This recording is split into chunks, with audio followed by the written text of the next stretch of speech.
Hi guys, आज हम एक यूजीसी नेट जो 2025 में जून में एक एग्जाम हुआ था उसके बारे में देखते हैं। उसके उसकी हम सीरीज स्टार्ट करते हैं।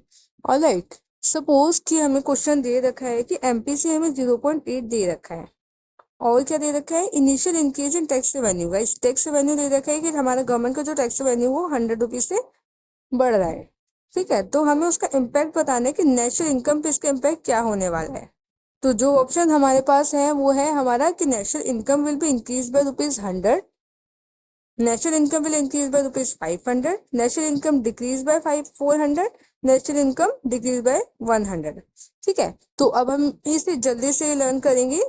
इसका एक फार्मूला होता है, अगर आपको ये फार्मूला लर्न है ना गाइस, तो आप बहुत जल्दी से ही इसका आंसर निकाल सकते हैं। इसका आंसर होता है -C1 minus C, where C is nothing but MPC, marginal propensity to consume. Question में हमें सी कितना दे रखा है, 0.8 दे रखा है। कुछ नहीं करना, जैसे आपको वैल्यू प्लग इन करना है। तो टीआर क्या है, हमारा टोटल रेवेन्यू जो क्वेश्चन में गिवन है 100, तो ये 100 गिवन है। ये हमें दे रखा है 0.8 और 1 माइनस 0.8। इसको आप सॉल्व करेंगे तो आपका आंसर आएगा -4। ऑलराइट, तो अब आपको क्या करना है, इस 100 को इसके पास लेके जाना है। तो change in income -4 multiply by 100।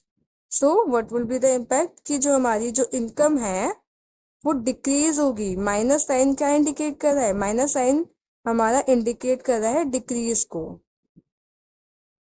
ठीक है, तो माइनस साइन हमारा डिक्रीज को शो कर रहा है।